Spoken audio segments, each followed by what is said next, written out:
Bonjour, je m'appelle Sébastien Gagné, conseiller technique chez Secobois. Je serai le modérateur pour cette session qui s'intitule Guide sur la conception commerciale de faible hauteur en bois. Avant de céder la parole à notre conférencier, je vous rappelle de vous identifier dans l'application Zoom.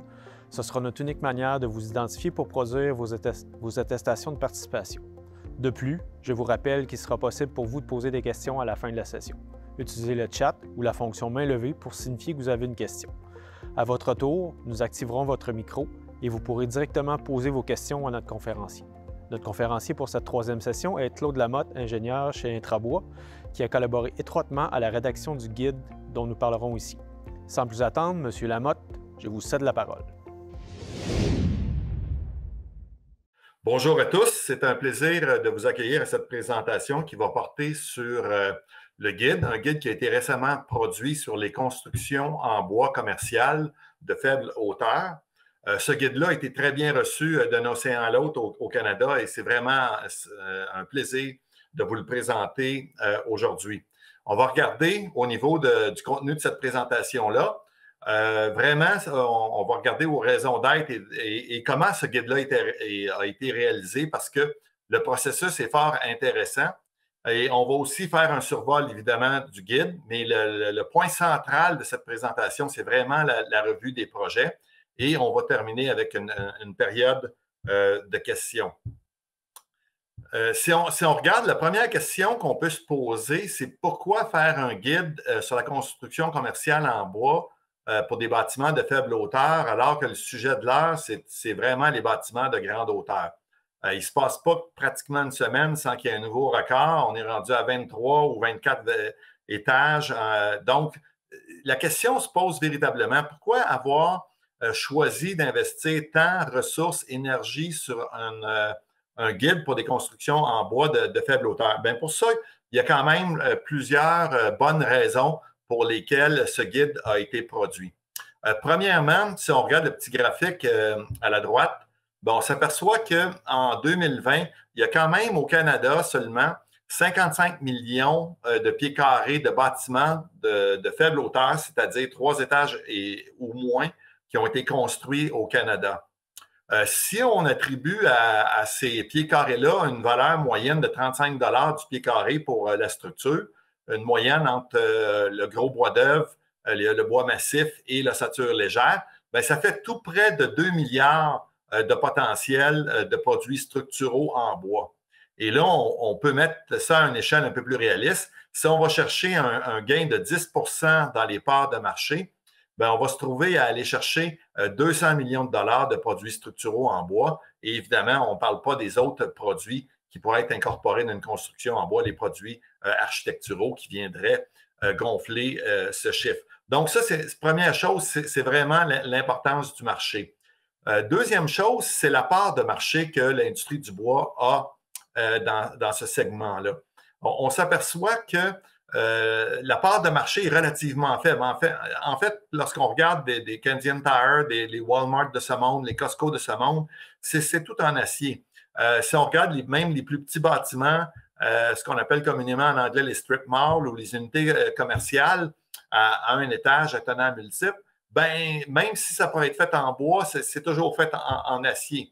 Donc, notre part de marché est relativement faible et au-delà de la faible part de marché, bien aussi, il faut l'admettre, souvent les bâtiments qui sont faits en bois sont ceux qui sont plus modestes. Donc, le gain potentiel est vraiment grand. Et dernier point, c'est l'effet de levier. Au Canada et au Québec, on a de très bons ingénieurs et architectes qui connaissent la structure de bois, mais malheureusement, on n'en a pas assez.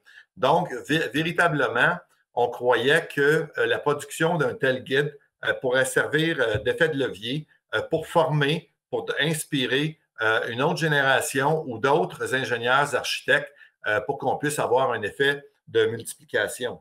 Donc, véritablement, il y avait de très bonnes raisons pour produire un guide sur les bâtiments commerciaux en bois de faible hauteur.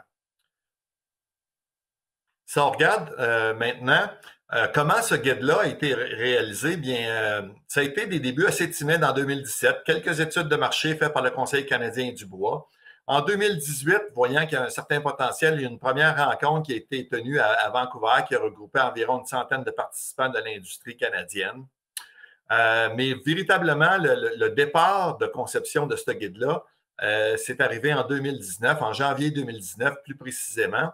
Il y a eu 3 ateliers régionaux qui ont été tenus, un à Québec, un à Toronto et un à Vancouver. Dans ces ateliers régionaux-là regroupaient environ 25 participants chaque, de plusieurs horizons, ingénieurs, architectes, développeurs, fabricants. Il y a même intentionnellement des gens qui n'étaient pas nécessairement familiers avec la structure de bois qui ont été invités afin d'avoir des points de vue différents de ceux qu'on connaît déjà. Donc, durant ces ateliers-là, qui avaient une durée d'environ une journée et demie, le but, c'était véritablement de développer des systèmes structuraux. De façon pratico-pratique, les participants en atelier ont été séparés en 2 groupes, c'est-à-dire un groupe qui regardait des systèmes en ossature légère et l'autre groupe qui, véritablement, se centrait sur les édifices en gros bois d'œuvre, en bois massif ou hybride. Donc, on a eu ces 3 ateliers-là et suite à ces 3 ateliers-là, on a eu 6 systèmes dont on a eu les renseignements préliminaires, c'est-à-dire on avait l'idée du système structural, on avait la trame structurale, on avait les principaux détails. Suite à ces 3 ateliers régionaux-là, il y a un atelier national qui a pris place et le but véritablement, c'était d'affiner les concepts qui avaient été développés durant les ateliers régionaux. Donc, cet atelier-là avait eu lieu au mois de mars à Toronto et encore, il y avait eu une très bonne participation.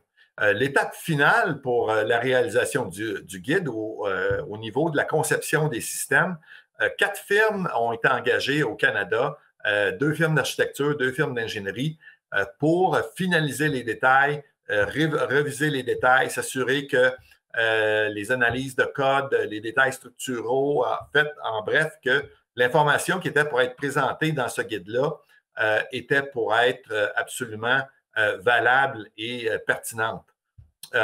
Donc, ça a été vraiment l'étape finale qui a permis la production de ce guide-là.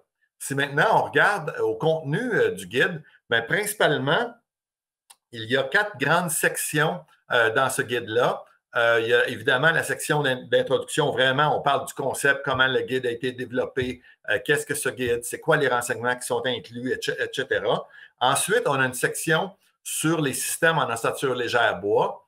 Par la suite, une section sur les systèmes en bois massif ou en gros bois d'œuvre ou hybride. Et finalement, on a un annexe qui, quand même, traite de sujets très pertinents comme le comportement au feu, le contrôle du bruit, l'enveloppe du bâtiment, les émissions carbone, la liste des participants, parce que quand même, ces gens-là ont contribué certainement à ce que vous voyez aujourd'hui comme guide. Et finalement, il y a quand même une liste intéressante de plusieurs publications ou brochures produites par le Conseil canadien du bois qui traitent d'autres bâtiments commerciaux de faible hauteur en bois. Donc, ça, c'est véritablement le contenu du guide. Si on regarde un exemple des annexes, celle sur l'enveloppe du bâtiment, bien, exemple, pour l'ossature légère, il y a deux systèmes d'enveloppe qui ont été insérés. Le premier système est un système conventionnel qu'on connaît tous. C'est le système vraiment où on a l'isolant dans la cavité. Donc, ça fait une toiture froide. L'avantage de ce système-là, c'est que c'est très économique. Et là où on cherche une performance conforme au code à tout le moins, bien, c'est un système qui vraiment a fait ses preuves, qui est connu, c'est facile de faire des murs en panneaux, c'est propre à la préfabrication. Donc, c'est véritablement, ça, c'est le système conventionnel qu'on connaît. Mais par contre, pour ceux qui veulent une performance énergétique supérieure, bien, il y a un système qui utilise le principe du perfect wall, c'est-à-dire que l'isolant est à l'extérieur de la cavité et on voit que dans ce cas-ci, on a une toiture chaude et l'isolant forme un ruban continu autour du bâtiment. Donc, on a véritablement une performance énergétique accrue dans ce cas-là. Si maintenant, on regarde de façon un petit peu plus précise, quel genre de renseignements qui sont inclus pour chacun des projets, bien, premièrement, il y a un texte introductif d'environ 1200 mots. Ce texte-là va traiter des enjeux, des avantages, va décrire le système. Bref, le lecteur qui, au-delà des plans et des tailles présentés, va avoir un petit peu plus de renseignements, va pouvoir consulter ces textes introductifs. Le guide, soit dit en passant, est fait de façon à ce qu'on peut regarder une section, un projet, et véritablement, c'est des sections indépendantes une de l'autre. Donc, ça, c'est très pratique. Si vous recherchez un type de bâtiment particulier, bien, vous pouvez aller simplement à ce type de bâtiment-là. Pour chaque projet, il y a une analyse du code qui est présenté. Il y a un rendu de façade, il y a les vues en plan, en élévation, le dimensionnement des membrures principales, et vous avez des coupes schématiques qui permettent de comprendre comment le système fonctionne. Les coûts sont donnés et les émissions de GES aussi pour chacun des systèmes. On va commencer la revue des différents projets. Il y a 6 projets qui sont inclus en tout dans ce guide-là. Et on va débuter par les projets d'ossature légère. Si on regarde le premier projet, c'est une unité commerciale avec une possibilité de tenants multiples d'un étage. C'est le type de bâtiment qu'on retrouve partout d'un océan à l'autre au Canada. On a un bâtiment d'une empreinte au sol d'environ 8800 pieds carrés. Et la raison pour laquelle l'équipe qui a instigé ce projet-là l'a choisi, c'est parce que c'est des bâtiments qui peuvent être facilement construits en ossature légère, mais avouons-le, sont toujours construits en acier. Ça, c'est une des raisons qui a inspiré cette équipe-là. Et l'autre raison, c'était pour prouver que c'était possible d'avoir des bâtiments comme ceux en acier où la façade était totalement ouverte. Donc, on a des murs de refend, ce système en ossature légère, sur seulement 3 côtés, la façade étant totalement ouverte, comme c'est généralement le cas pour les bâtiments en acier. Donc, on voulait démontrer que c'était parfaitement possible de faire ce genre de système-là avec l'ossature légère. Si on regarde maintenant de façon un peu plus détaillée aux renseignements qui sont produits pour chaque projet, premièrement, on a un bloc qui va donner la description, le nombre d'étages, les trames structurales, la description du système, si c'est giclé ou non giclé. Donc, véritablement, des renseignements de base. Donc, si l'architecte veut comprendre un peu c'est quel type de bâtiment, quelle classification, bien, ça permet, avec un rapide coup d'œil, de trouver ces renseignements-là. Et on voit à droite, c'est vraiment l'analyse de code qui est fournie. Généralement, on va l'avoir pour 2 occupations, s'il y a 2 occupations possibles. Et on va l'avoir giclé et non giclé. On va avoir les superficies maximales. Donc, ça permet au concepteur de vérifier tout de go si son projet est obligé de le gicler ou il peut être fait sans système de gicleur. Si on regarde maintenant à la suite des renseignements qui sont donnés dans ce projet-là, bien, on a quand même les bilans GES qui est donné. C'est fait à l'aide de l'outil d'analyse Gestimat. Ce qu'on voit à gauche, les graphiques, ces graphiques-là sont inclus dans le texte introductif qui accompagne chaque projet. Et à droite, le tableau plus détaillé se retrouve en annexe pour ceux qui veulent comprendre un peu plus les tenants et aboutissants des émissions de GES, comment ils ont été calculés et où elles se retrouvent principalement. Si on touche maintenant au système structural en tant que tel, on voit qu'on a un bâtiment de 62 pieds par 144 pieds. On a une trame structurale de 24 pieds par 32 pieds. Et c'est un système très simple, mais très efficace. On a des fermes de toit qui portent nord-sud sur il y a une extrémité des fermes qui est supportée par les murs extérieurs et l'autre extrémité est supportée par une ferme maîtresse assez costaud. Donc, véritablement, c'est un système assez simple. Les fermes maîtresses sont soutenues à l'intérieur par des poteaux en acier parce que généralement, pour réduire l'espace des poteaux, c'est ce genre de poteaux-là qui est généralement préféré, mais des poteaux en bois auraient été tout à fait possibles. Et aussi, l'autre caractéristique, bien, comme on l'a mentionné, c'est que les murs de refend se retrouvent seulement sur 3 côtés. Si on regarde maintenant une coupe du bâtiment, bien, on voit les fermes de chaque côté de la ferme maîtresse. On voit le poteau en acier. Et de la façon que l'agencement est fait, bien, Cette ferme maîtresse-là, elle est costaude, elle est peu profonde pour justement ne pas ajouter à la hauteur du bâtiment, mais quand même permettre un appui par la membreuse supérieure des fermes de toit conventionnelles. On voit que c'est un système assez conventionnel, somme toute facile à répliquer. La hauteur libre du bâtiment est 16 pieds. Donc, à l'extérieur, on se trouve à avoir des murs en 2x6 de à différents espacements. Et en façade, parce qu'on a des détails un peu plus précis, différents, bien, on se retrouve avec des murs en 2x8. Donc, c'est un système qui est facile à répliquer. Si on regarde maintenant au niveau de la ferme maîtresse, bien, on voit un exemple de la ferme maîtresse ici.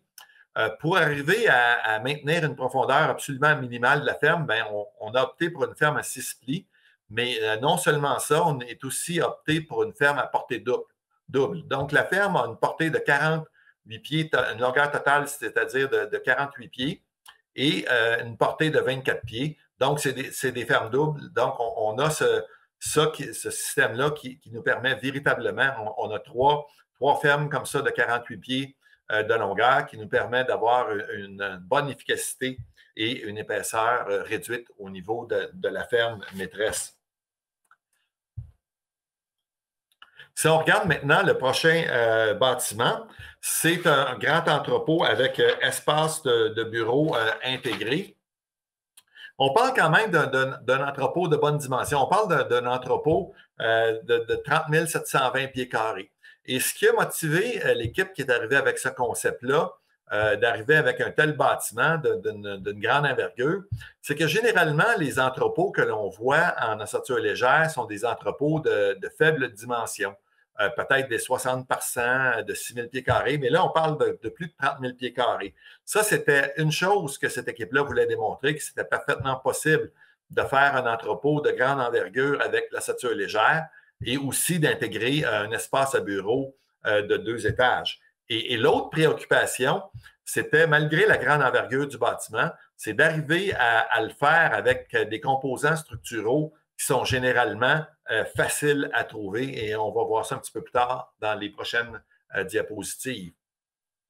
Si on regarde maintenant au niveau de la trame structurale, bien, on a une trame structurale de 20 pieds par 64 pieds. On a des fermes en ossature légère qui sont orientées est-ouest. Donc, on a 3 portées de 64 pieds et on a des poutres LVL qui sont situées de nord-sud sur 2 axes et qui font 20 pieds de portée. C'est des poutres LVL de 24 pouces de profondeur et c'est sûr qu'on pourrait aller à une portée supérieure à 20 pieds dans cet axe-là en décidant d'opter pour soit des poutres laminées collées ou des poutres en acier parce que ce système-là pourrait très bien accommoder des poutres en acier sans problème. On voit qu'au niveau du bureau, on a un mur porteur central, donc qui divise le bâtiment en 2 portées de 20 pieds. Au niveau du plancher, on a des solives en I.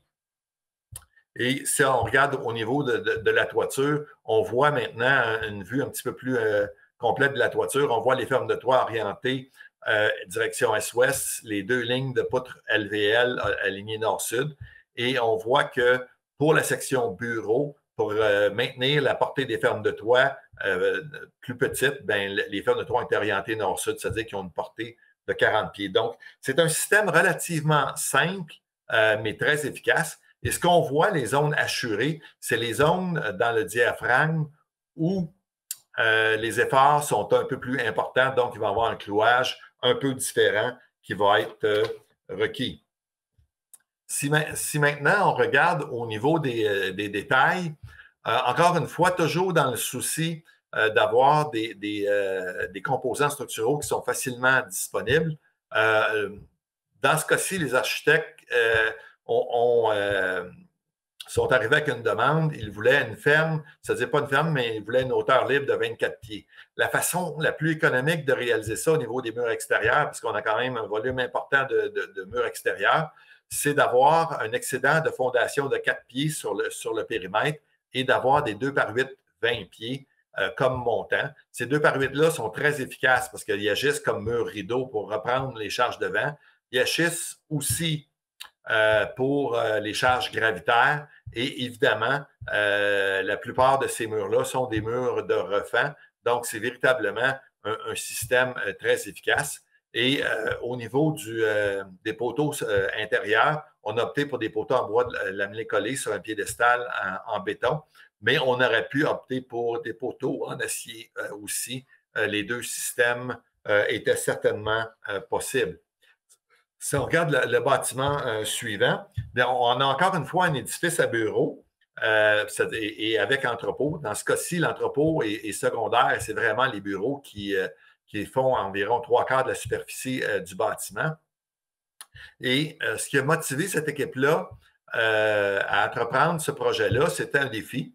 C'est qu'un des architectes dans le groupe venait de compléter un projet, ce projet exactement comme on le voit actuellement, mais en acier préfabriqué et en ossature légère en acier. Donc, la question que ce groupe-là voulait démontrer, c'est est-ce qu'on peut réaliser le même système en ossature légère de façon économique et tout en étant efficient? Et la réponse, c'est oui, certainement, c'est possible. C'est ce qu'on voit. Si on regarde maintenant au niveau de la trame structurale, on a une trame structurale assez simple. On voit qu'au niveau du toit, on a des fermes de toit qui font 62 pieds de portée, donc aucun poteau intérieur au niveau de la toiture. Ça, c'est intéressant. Et on voit qu'au niveau du bureau, bien, on a 2 axes de poutres et on a des poutrelles ajourées de part et d'autre qui sont supportées par la membreuse supérieure. Et évidemment, l'entrepôt n'a aucun poteau, comme les éléments de toit font la portée, la pleine largeur du bâtiment. Si on regarde maintenant au niveau de certains détails qui sont intéressants, pour le bureau, il n'y a rien de spectaculaire. On a des murs en 2/6 avec les poutrelles ajourées. On a les fermes de toit, évidemment, qui font 62 pieds de portée, qui est quand même pas une petite portée, mais une portée quand même qui se fait très bien en ossature légère. Là où c'est un peu particulier, c'est que dans ce cas-ci, les architectes désiraient avoir une hauteur libre de 27 pieds dans la section entrepôt. Donc, pour la section entrepôt, c'est des montants en LVL de 11 pouces 7/8 de profondeur qui ont été sélectionnés pour reprendre les charges de vent. Et encore une fois, ce sont des murs qui jouent les 3 rôles, c'est-à-dire c'est des murs rideaux, c'est des murs gravitaires et c'est aussi des murs de refend. Donc, somme toute, c'est un système très efficace qu'on peut mettre de l'avant avec ces composants-là qui sont faciles à trouver en ossature légère. Si on regarde le prochain projet, ben, on parle d'une surface de détail, comme on n'en voit pas beaucoup en bois. La majorité sont faites en acier, que ce soit de moyenne ou grande envergure. Petite envergure, on en voit en bois, mais généralement, moyenne à grande envergure, c'est toujours en acier. Donc, l'équipe qui a fait ce projet-là voulait arriver avec un système efficient, mais aussi démontrer que c'était parfaitement possible de faire un tel système avec des composants hybrides dans le cas présent. Donc, si on regarde un peu plus en détail au niveau du système, on a quand même ici un entrepôt de 40 000 pieds carrés de superficie. Donc, ce qu'on a de façon de haut en bas, bien, la première chose qu'on retrouve qui ont une portée nord-sud, c'est une trame de 30 pieds par 30 pieds. C'est des panneaux à revêtement travaillant. L'expression anglaise plus connue, c'est stress-skin panel. Sur ce qu'on a, ces panneaux-là sont composés d'un tablier en contreplaqué de 1 et 1,8 d'épaisseur et de nervures en LVL de 1 pouce 3/4 par 16 pouces, donc une dimension relativement facile à trouver en temps normal. Et l'espacement des nervures est de 32 pouces centièmes. Donc, ces panneaux-là sont déposés sur des poutres de lamelé collé et on voit les poutres de lamelé collé direction alignée est-ouest. Et c'est le système Gerber qui a été utilisé pour permettre une économie au niveau du volume de bois qui pouvait être utilisé. Si on regarde maintenant une coupe longitudinale, une coupe transversale du bâtiment, on voit véritablement dans la coupe du haut, la coupe longitudinale, le système de poutres Gerber. Donc, on voit que la section du milieu des poutres est de plus faible profondeur. Donc, ça procure une certaine économie au niveau du matériel, au niveau du bois. Et un détail ici qu'il faut porter attention, c'est qu'on remarque qu'il n'y a pas nécessairement de contreventement au niveau des poutres de lamelé collé.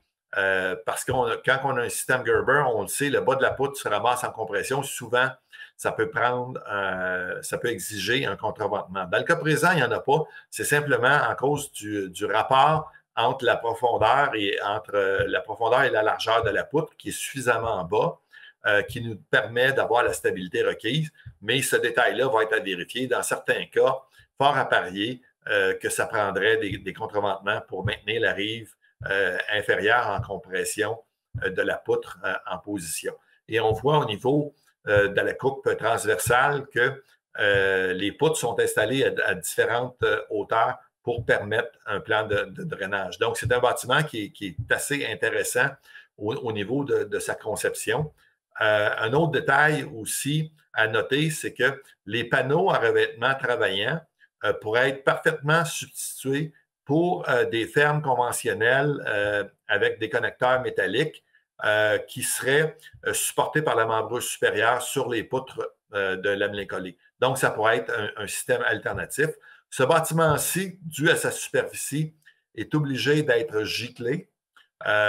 Et parce qu'il est giclé, il n'y a pas de résistance au feu requise au niveau de la toiture. Donc, c'est pour ça que tous les composants structuraux peuvent être laissés exposés, même s'ils n'ont pas la dimension minimale pour rencontrer les éléments en gros bois d'œuvre. Donc, ça, c'est véritablement un système qui est efficace et qui peut être versatile parce qu'on peut substituer les panneaux à revêtement travaillant à des fermes de toit conventionnelles selon les besoins qu'on a. Si on regarde maintenant au niveau des détails, on voit que la hauteur libre de ce bâtiment-là est d'environ 20 pieds 7 pouces. Et encore une fois, on utilise les 2 parures de 20 pieds, qui est un composant facilement disponible au Québec. Et on voit que le mur extérieur, le mur de fondation, excède le niveau de la dalle d'environ 7 pouces pour obtenir ce 20 pieds 7 pouces. On voit au niveau des poteaux intérieurs, 2 options ont été données, soit une option avec piédestal en béton et poutre et poteau, c'est-à-dire lamelé collé. Et dans l'autre cas, on a un poteau en acier qui est encastré dans une base sous le niveau de la dalle. Maintenant, si on regarde au niveau des détails, on peut remarquer que c'est très simple au niveau des panneaux à revêtement travaillant. Ils sont simplement supportés sur les murs extérieurs. Ils sont déposés sur les poutres. On voit la jonction entre la poutre du système Gerber, qui est le drop-in du milieu, et les poutres en porte-à-faux. Et on voit une coupe, comment l'assemblage est réalisé avec le poteau d'acier. Si on regarde le bâtiment suivant, on va véritablement changer de registre. On est maintenant dans un immeuble à bureaux de 3 étages. Et ce qui a motivé cette équipe-là à arriver avec cette solution-là, c'est que véritablement, on voulait avoir un système qui est très efficient, très efficace et qui utilise la matière première vraiment minimale qui est possible d'utiliser. En plus, une considération spéciale qui a été faite, c'est-à-dire qu'en chantier, il fallait que ce soit quelque chose qui puisse être monté facilement. Et cette équipe-là a brillamment relevé le défi. Donc, on a un système qui est particulier dans le cas présent. On voit ici une vue isométrique du système. On voit qu'on a un système avec contreventement extérieur en bois. Le noyau, dans ce cas-ci, est totalement non structural. Donc, à l'intérieur des limites prescrites par le code, le noyau pourrait être déplacé à gauche, à droite, en avant, en arrière. Donc, ça donne une flexibilité intéressante. Et oui, certaines baies extérieures sont entravées par les contreventements, mais par contre, on doit avouer que les contreventements, c'est un élément architectural quand même assez intéressant. Donc, ça permet quand même une très bonne utilisation de l'espace. On va voir un petit peu plus en détail le système. les baies qui ont été utilisées, c'est une baie de 25 par 25 et c'est très propice à l'aménagement d'un espace en bureau. Et ce qu'on voit par cet exemple, que c'est parfaitement possible d'aménager des bureaux totalement efficaces avec une telle trame. Et si on regarde plus en détail le système structural, bien, on voit que dans la direction nord-sud, on a des panneaux en CLT qui forment le plancher. Mais la particularité, c'est que ces panneaux CLT-là forment un effet composite avec les pannes. Donc, ce qu'on a, c'est que pour un panneau de 8 pieds de largeur et de 25 pieds de portée, on a 2 nervures en lamelé collé et on obtient l'effet composite avec des vis inclinées. Et ce que ça permet, c'est que ça permet d'une part une profondeur qui est vraiment réduite. Et autre particularité aussi, c'est qu'on a un système, encore une fois, en lamelé collé, des poutres Gerber, mais la particularité, c'est que les poutres en porte-à-faux sont doubles et les poutres qui sont simplement les segments de centre, ben c'est des poutres simples et on va voir que ça procure quand même des avantages intéressants. On regarde ici une coupe du bâtiment, longitudinale et transversale. On voit que c'est possible de distribuer la mécanique du bâtiment quand même de façon efficace avec un tel système. Et un des avantages de ce système-là, c'est que ça donne quand même une hauteur de plancher minimale puisque le CLT est déposé directement sur les poutres de lamelé collé. Et comme on a des poutres doubles, les poutres principales qui sont en porte-à-faux sont doubles, bien, on peut avoir un espace réduit pour ces poutres-là. Si on regarde maintenant au niveau d'une vue isométrique qui nous montre l'assemblage principal, bien, on voit très bien la poutre double en lamelé collé qui est en porte-à-faux. Et un des avantages, c'est qu'on voit que le poteau est encoché pour venir servir d'assise pour les poutres doubles. Et on voit que le segment simple, qui est central de poutre lamelé collé, est simplement inséré entre les poutres doubles. Donc, c'est un système qui est très simple, très efficace. Autre particularité, c'est comme les efforts en cisaillement dans la dalle de plancher peuvent être repris à 100% par le CLT, bien, les pannes n'ont pas à être connectées mécaniquement aux poutres. Ça peut simplement se faire par le CLT qui est déposé sur les poutres en lamelé collé. Donc, c'est encore un avantage d'un système similaire. On voit maintenant des détails un peu plus typiques. On voit qu'au niveau des jonctions des panneaux de CLT, on utilise une épissure en contreplaqué pour permettre le transfert des efforts dans le diaphragme. C'est relativement simple. Et on voit dans la coupe qu'effectivement, le CLT est simplement déposé sur le dessus des poutres et que les pannes n'ont pas à être connectées structurellement aux poutres. Et on voit les vis inclinées qui permettent d'obtenir l'effet composite entre la dalle de CLT et les pannes. On voit d'autres coupes ici. Là, on voit très bien à gauche l'assemblage entre la poutre centrale et les poutres doubles en lamelé collé qui sont en porte-à-faux. L'assemblage du centre, bien, ce qu'on voit là, véritablement en coupe, on le voit très bien, c'est les encoches qui ont été faites dans le poteau pour permettre d'asseoir les poutres doubles qui sont en porte-à-faux. C'est un système qui est très efficace. Ça réduit le coût des assemblages. Et autre détail important, bien, on voit qu'on a un sabot d'acier qui permet quand même de transférer les efforts des poteaux véritablement sur le fil vertical là, du bois, de sorte qu'on minimise le mouvement vertical du bâtiment.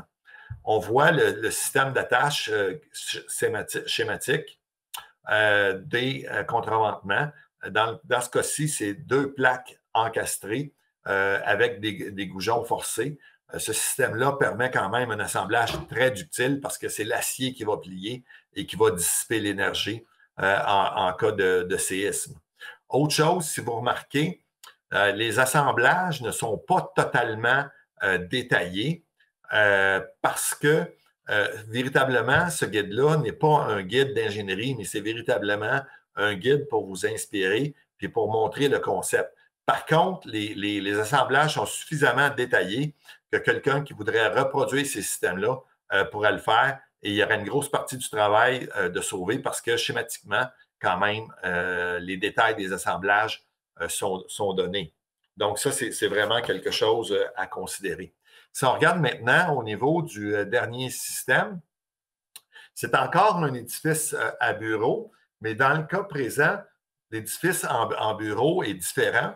On parle d'un édifice en bureau qui est un système qu'on appelle en couche, c'est-à-dire qu'on a le CLT dans un plan, les pannes dans un autre plan qui reposent sur les poutres et on a les poutres principales. L'autre particularité de ce système-là, c'est qu'on utilise véritablement le CLT comme mur de refend. Donc, on a un noyau en CLT et comme on peut le voir ici sur la section, on se trouve à avoir deux segments de CLT sur les murs extérieurs pour reprendre principalement les efforts en torsion.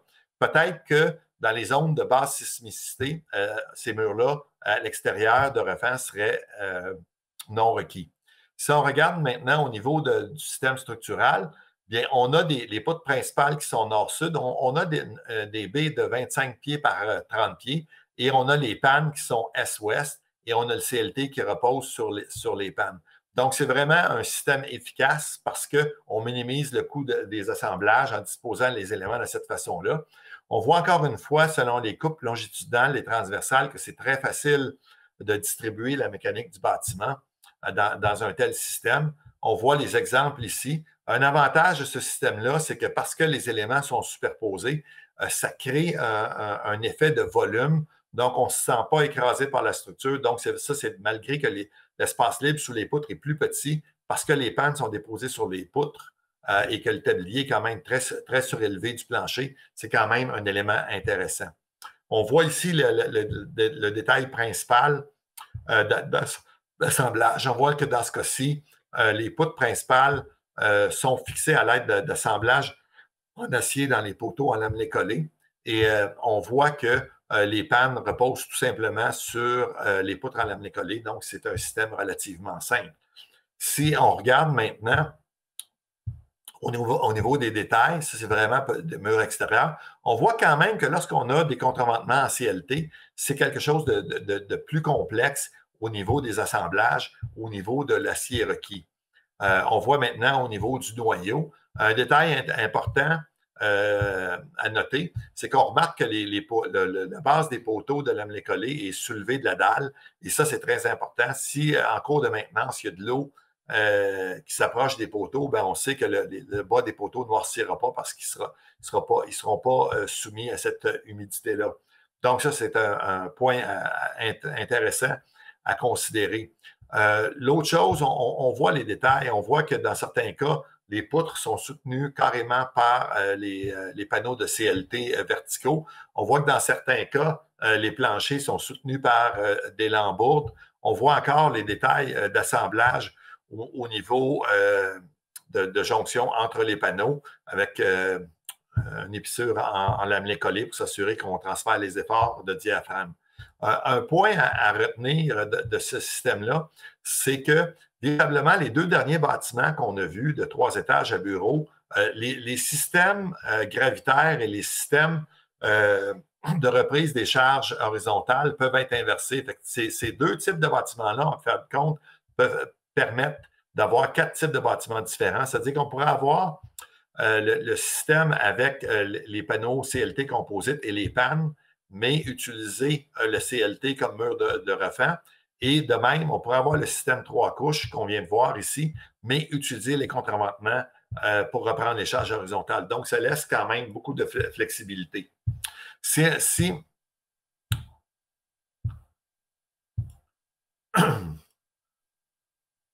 on regarde maintenant à la prochaine diapo, si on peut reculer de une, juste un point, on voit ici la liste des participants au niveau des ateliers. On tenait à inclure cette liste de participants-là parce que ces participants-là ont vraiment donné une journée et demie de temps pour produire ces systèmes-là. Et suite à leur effort, ben, c'est ce qui a permis la production du guide. Donc, chapeau aux participants. Et l'autre point, c'est qu'au niveau des participants, ça a vraiment été un endroit de réseautage pour permettre aux ingénieurs, aux architectes qui avaient un intérêt pour le bois de se rencontrer, qui ne se connaissaient pas nécessairement avant les ateliers entre eux. Et vraiment, il y a eu des projets qui sont émergés suite à ces rencontres-là. Si on regarde, maintenant, on est rendu à la période des questions. Ça a été un plaisir de vous entretenir sur ce guide-là et j'espère que vous en ferez bon usage. Maintenant, on est prêt à prendre les questions. Bon, merci pour les questions. On a déjà une question au niveau du chat, au niveau de l'insonorisation. Je crois que c'est dans la troisième exemple. Est-ce qu'il y a une chape de béton qui a été coulée sur les poutrelles en bois ou on note pour d'autres solutions au niveau de l'insonorisation? Ouais. Pour la stature légère, il n'y a pas de chape de béton qui a été inclus, mais il y aurait pu y avoir une chape de béton inclue pour l'insonorisation, tout dépendant du niveau de performance requis. Souvent, avec la stature légère, on peut isoler dans la cavité. On peut utiliser des membranes de découplement aussi pour avoir quand même une performance acoustique intéressante, mais certainement que rien ne s'oppose à l'utilisation d'une chape de béton. Il faut simplement s'assurer que les poutrelles sont conçues en conséquence. Et évidemment, au niveau des murs de refend, vu qu'on a une masse supérieure, bien, il y a peut-être certains ajustements qui vont devoir prendre place, mais rien pour empêcher l'utilisation de ce genre de système-là pour ces bâtiments-là. Parfait. Je vous mentionnerai qu'il y a effectivement le guide est disponible sur le web. Il est disponible entre autres sur le site de Cecobois et sur le site du Conseil canadien du bois, CWC. Ensuite, on a une question de Jean-Benoît Tremblay qui concerne le ratio au niveau ratio de dimensionnement de bâtiment où il devient plus économique d'utiliser une structure type poteau-poutre ou est-ce que la structure légère reste toujours la plus économique? Bien, écoutez, on vit des turbulences actuellement avec le coût des matériaux. C'est pas propre au bois. Le béton et l'acier ont leur enjeu aussi au niveau des coûts actuellement. C'est assez spectaculaire ce qui se passe. L'avantage de l'ossature légère en bois réside véritablement dans le mètre cube de bois qu'on utilise par mètre carré de superficie. Ce mètre cube-là est tellement bas que jamais tu peux concurrencer un système en ossature légère avec un système qui utilise des éléments pleins. Donc, à ma connaissance et par expérience, l'ossature légère va toujours offrir la version la plus économique d'une structure en bois.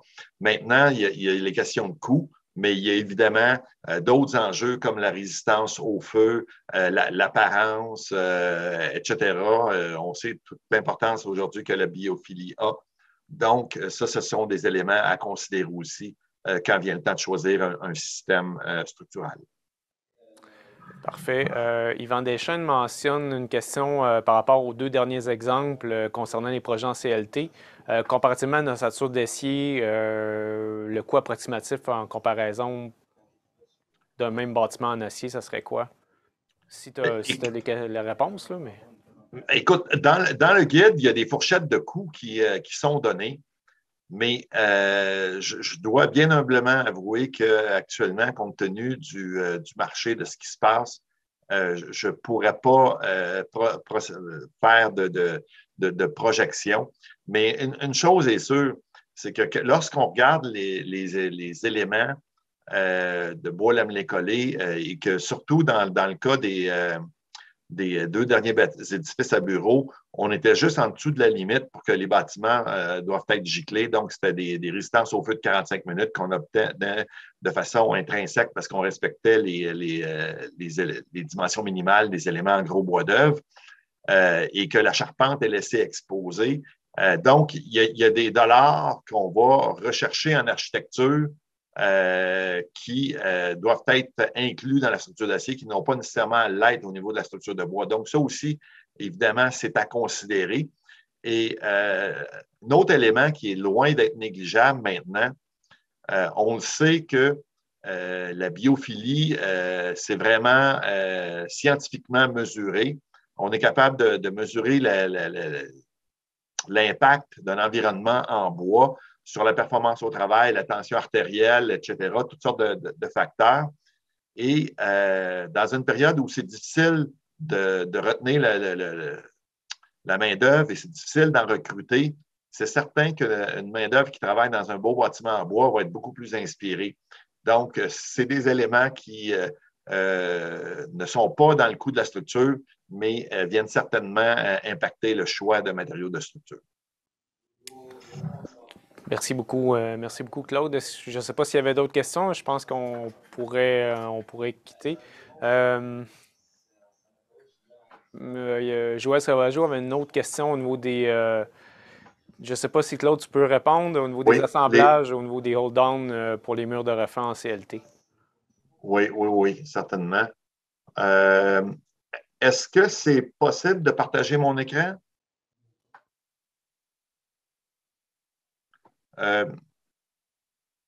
Sébastien, je ne t'entends pas. On va aller voir en régie si on est capable de faire un partage d'écran avec Claude. Je ne crois pas que ce soit possible. OK, bon. Oui, on peut. Finalement, oui, on peut. OK, si vous voulez me donner la permission, je vais mettre la diapositive exactement qui touche cet enjeu-là. On a deux diapositives, une pour les murs extérieurs et une pour les murs intérieurs. Donc, moi, j'ai deux écrans. C'est mon deuxième écran qui...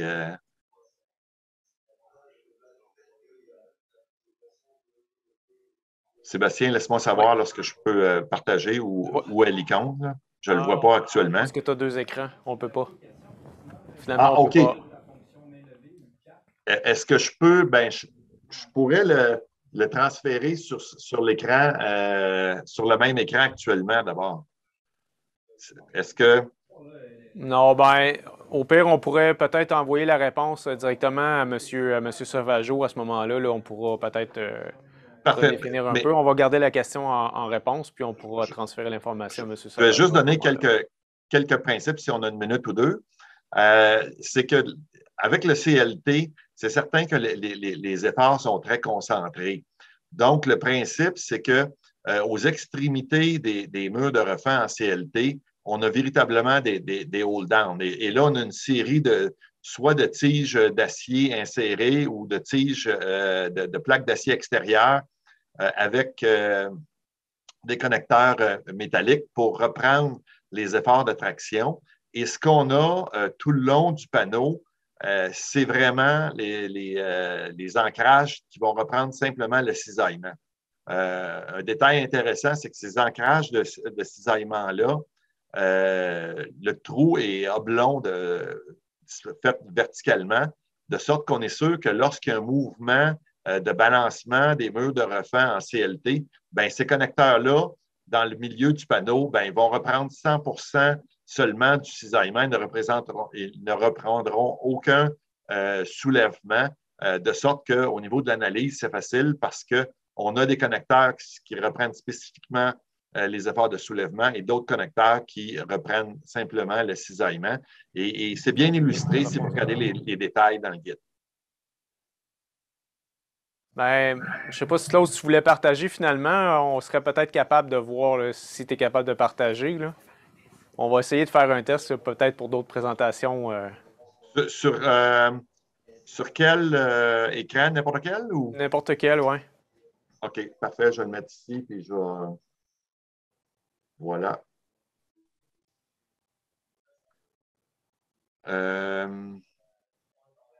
Est-ce que c'est possible de partager?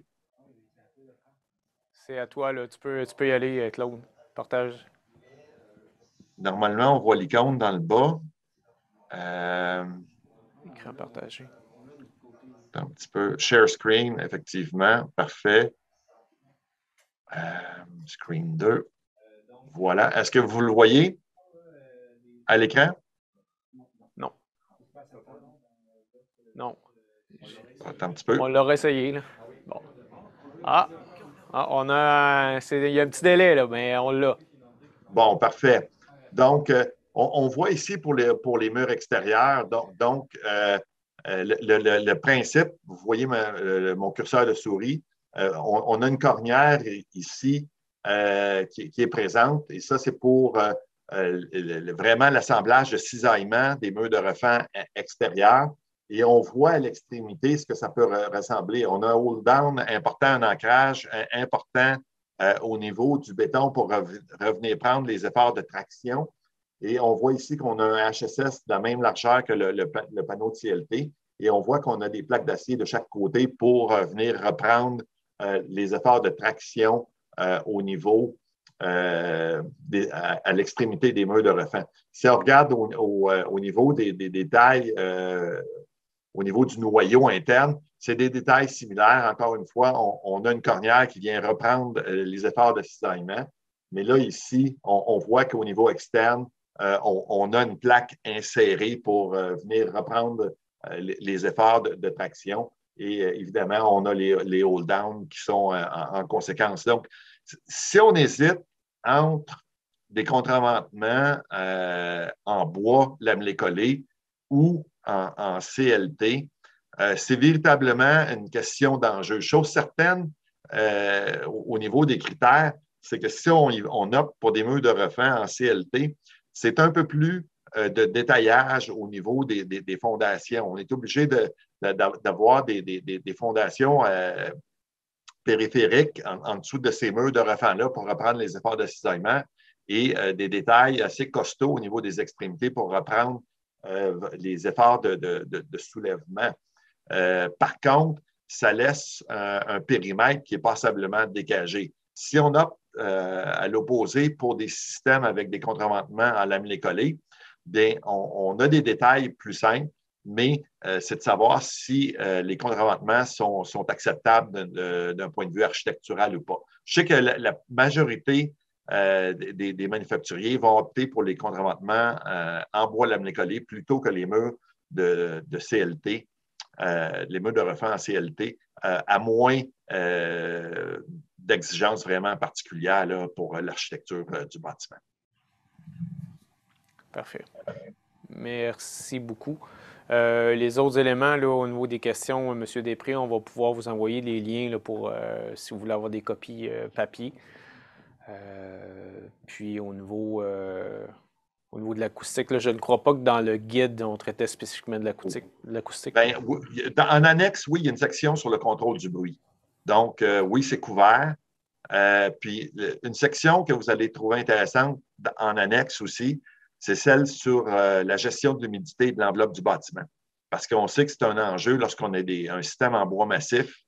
On veut se prémunir contre l'expansion du bois lorsqu'il est soumis à l'humidité. Donc, il y a une très bonne section à cet effet-là sur la gestion de l'humidité en cours de chantier et protection incendie aussi. Donc, il y a des annexes quand même fort intéressants là, qui ont été rédigés par un architecte, Jim Taggart, qui est quelqu'un quand même de très performant dans ce genre d'écriture-là. Donc, parfait. Merci encore, Claude, pour cette présentation-là. Puis merci à vous tous de vous être présentés aujourd'hui pour les différentes conférences. J'espère que ça a été satisfaisant de votre côté. Je vous invite à vous reconnecter pour demain. On a d'autres présentations. On va parler un petit peu de changement climatique. Puis on va faire le tour là, de différentes présentations de bâtiments puis de projets.